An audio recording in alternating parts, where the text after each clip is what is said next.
Trump and Netanyahu did it again. Their plot to change the world is not disappointing because you may have noticed that Iran and Venezuela are dominating the headlines right now, and rightly so. These two stories, the revolution in Iran against the Islamic Republic and the detaining of the de facto President Maduro in Venezuela, seem disconnected, but in truth, they're one of the same. Right now, as we speak, pictures of Khamenei are burning in the streets of Tehran. Across the world, Venezuelans are celebrating what they pray will be the downfall of the dictatorship that robbed their country of its future. And whilst these stories of courage and hope are emotional, that's not what we're here to discuss today. Because, like it or not, these events and the next few weeks are going to drastically change the world as we know it. The Middle East is never going to be the same. And if you're wondering how Maduro, the leader of a drug cartel in Venezuela, is connected to us here in the Middle East, you don't need to wait long to find out. This is a story of drugs and oil and evil, and it's all coming to a head right now. This is the Meira K Show on JNS TV. Let's dive right in. As always, to get to the root of the story, one must follow the money, or in this case, the oil. And where better to start than the oil capital of the world? Venezuela. A country so rich in resources, it is actually hard to believe where it has arrived to now. Let me take you back to the 1920s, where enormous amounts of oils were first discovered, quickly making Venezuela the envy of South America. By 1950, it had the fourth highest GDP per capita in the world. And with that much oil, why would they focus on anything else? They imported almost all their foods and goods, leading to their own agriculture and manufacturing withering away, which, as we already know from Israel's story, is highly problematic. By 1970, though, oil prices are skyrocketing, and Venezuela's just getting richer and richer and richer. Why are the prices jumping? Well, after the Yom Kippur War in Israel, the Arab countries that controlled most of the oil based out of the Middle East decided to punish the West by announcing an oil embargo. Prices quadrupled overnight, and the US realized that the Middle Eastern countries could massively impact their economy. So they looked for safer suppliers, and guess who they turned to? Only the biggest oil reserve in the world right on their doorstep. Then, the Iranian Revolution made oil prices jump even more as more countries stopped taking oil from Iran. Venezuela thrives, but they got greedy. The government doesn't like the fact that other companies are getting rich from their oil, so to keep the profit, they kick them out, buy their equipment, and nationalize the oil industry. They build a company called PDVSA, and for a while, this works well. PDVSA was run like a professional business. They kept their old managers and engineers, and the government mostly let them do their job. It was respected globally as a top-tier energy company. But a few years later, the price of oil starts to drop significantly. This has many contributing factors, but one of the main ones was that Western countries had spent billions drilling to find their own resources. More oil was suddenly available. Additionally, Saudi Arabia decided it's time to beat the Middle East competition. Again, remember, Saudi Arabia and Iran are drastic enemies, and to do this, they drop their prices dramatically. You see, we always come back to the Middle East. Western countries like to look down on this area of the map, but in reality, much of the world economy revolves around it, not just because of the resources, but also because of its location and the seas and the trade routes. It's not for nothing that the US is hell-bent on keeping control and peace in this region. The constant shift in demand and supply lead to Venezuela's economy starting to tank, and angry and poor people are furious at the government for this. As often happens, this eventually leads to a revolution that brought in the infamous Hugo Chavez. Now, Venezuela's oil is thick and heavy, and it needs very specific machinery to extract it. One of Chavez's first decisions was to force the foreign experts to either give over 51% of their shares to the government or be kicked out. But they really need experts to manage their oil. And so these foreign entities decided to leave, and this leads to a massive management problem. You see, when a government has money coming in from a source, they often don't invest the profits into the system to upkeep the oil, but rather in elections and their own personal interests. When you don't invest in oil machinery, it erodes, and when you don't invest in the people who know how to manage it, that is also a problem. When the powerful oil positions are given to political loyalists instead of experts, incompetence becomes rife. In 1999, Chavez comes to power democratically. He votes to change the constitution, and very quickly, surprise, surprise, it turns into a dictatorship. To begin with, the US stayed trading partners, but after a coup briefly overthrows Chavez, the US quickly recognizes the new leaders, and Chavez becomes convinced that the US is now his enemy, and the trade deals ends. He also kicks out their intelligence agencies, leading to the beginning of the drug trafficking monster that we now know as Venezuela. As punishment, the US decide to sanction him. This, however, doesn't have the intended impact. Chavez realizes he was going to need new friends, and he turns to Russia, who are happily on Venezuela, conveniently located right next to America. The Russians now have military abilities alarmingly close to the US. Chavez stayed in power until his death in 2013, when Maduro, our hero, takes over. Hoping to force his regime out, the US then again sanctioned Venezuelan oil, refusing to lend them money as well. Again, they turn to another enemy of the US, and this time it's none other than China. Beijing loaned Venezuela $60 billion in exchange for oil over 20 years. Pretty quickly, two of the US's top sworn enemies have direct access to Venezuela right on the US doorstep, and this is something that the Americans are very aware of.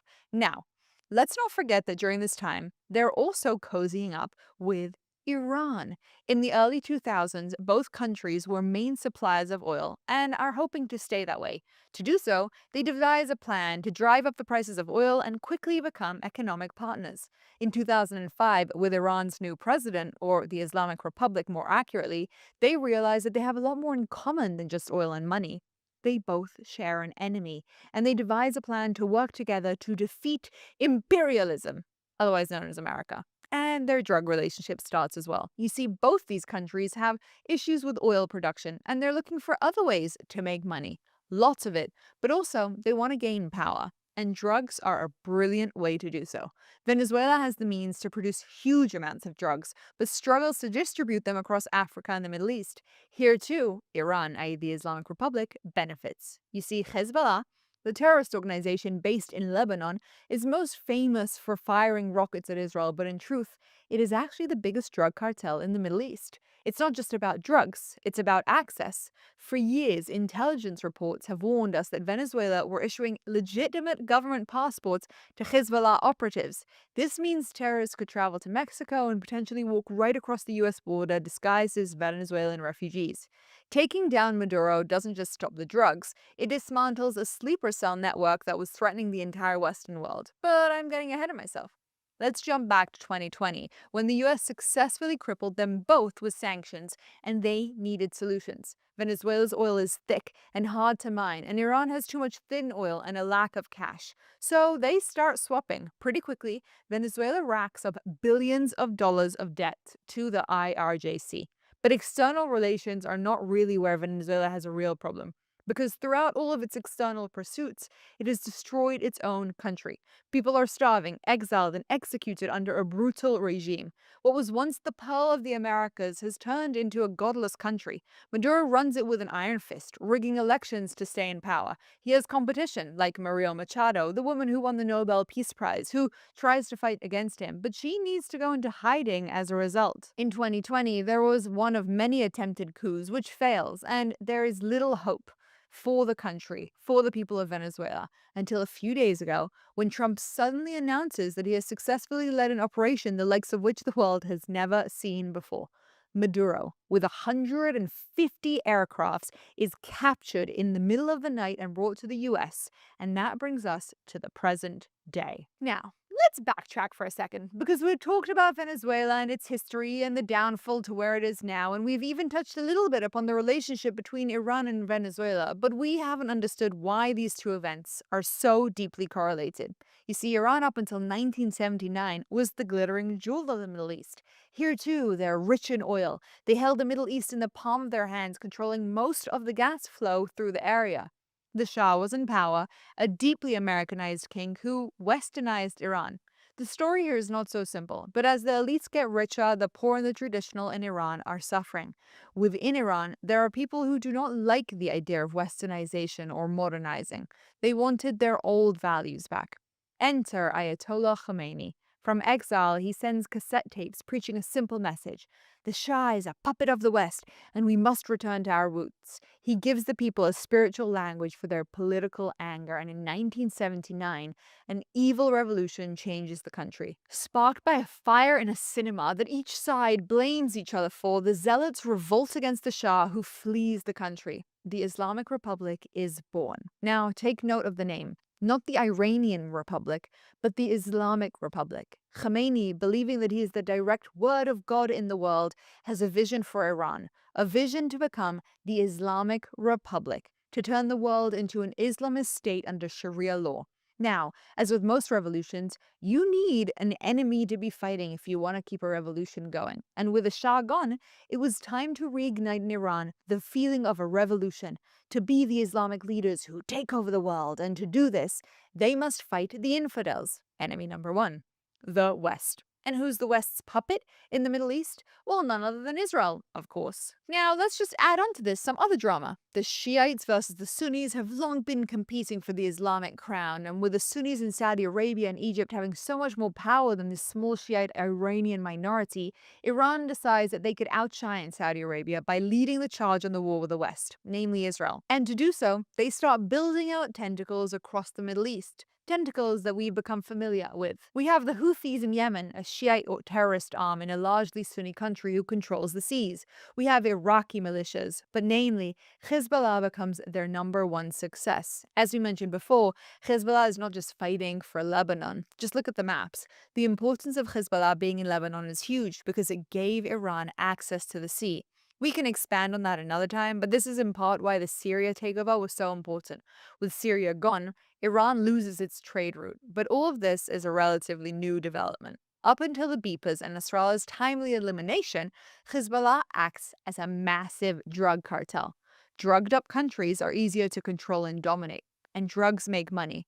This is a big part of how the relationship with Venezuela came to be.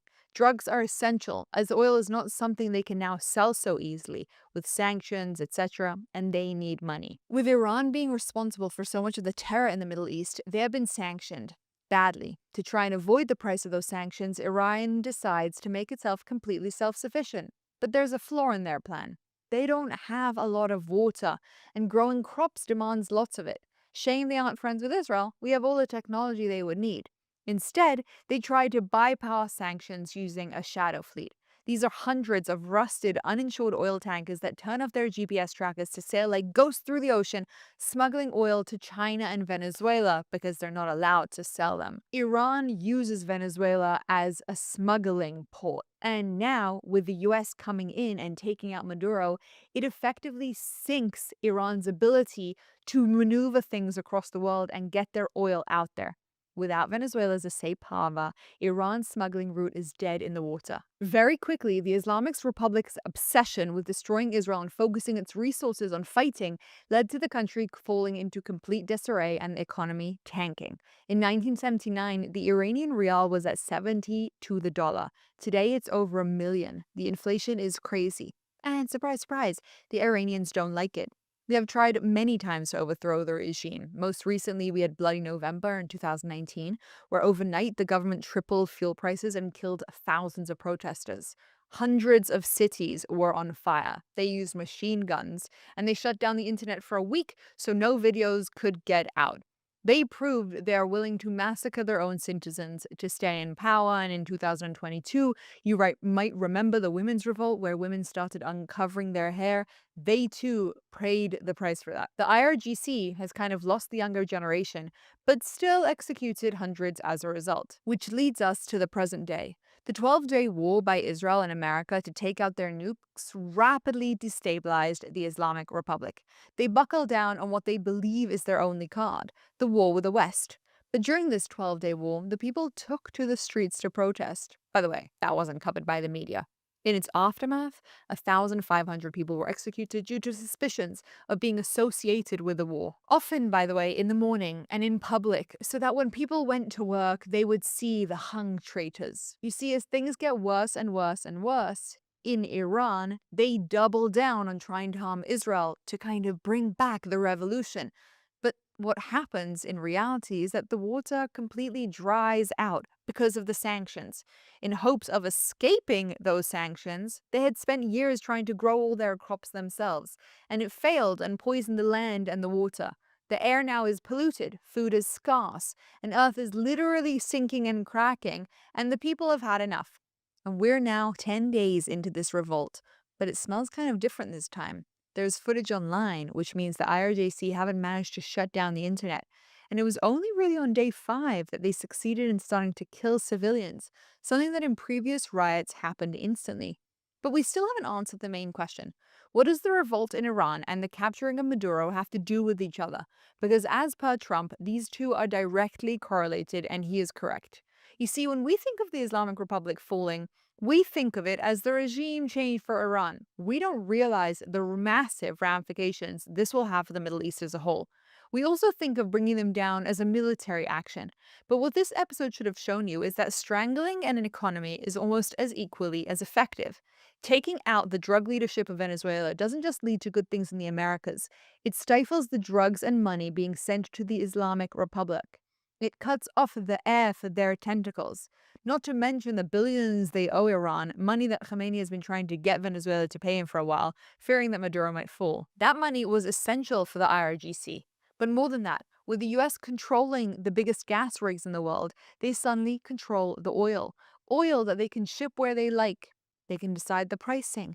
And suddenly our main enemies are out of their oil competitive edge. China imports 80% of its oil from Venezuela. Not anymore. Russia will be impacted as well. And another winner, Saudi Arabia.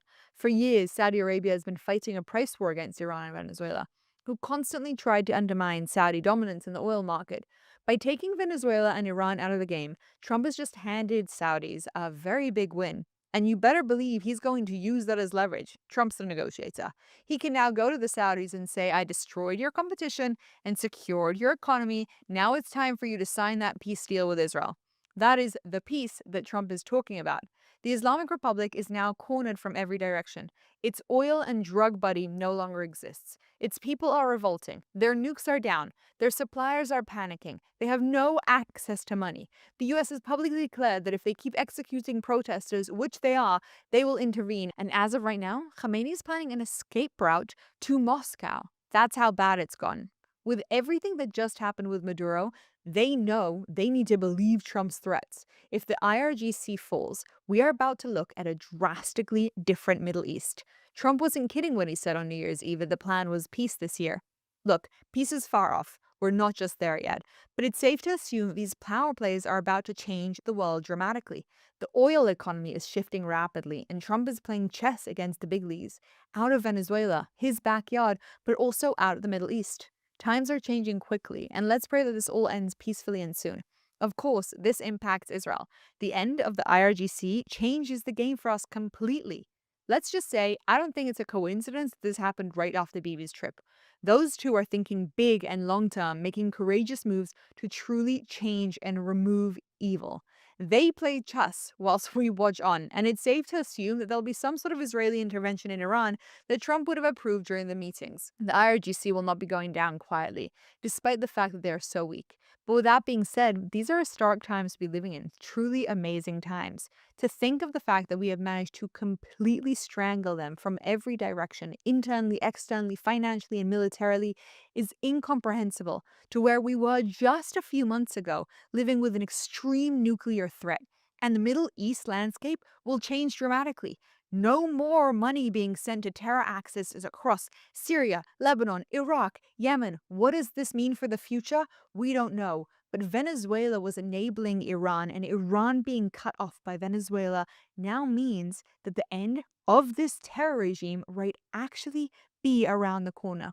An example is being set for the world of how to deal with evil. And yes, many people are too far gone to see it and appreciate it, like these idiots in the United States who are hoping and praying to save Venezuela from the people that want to come and colonize it.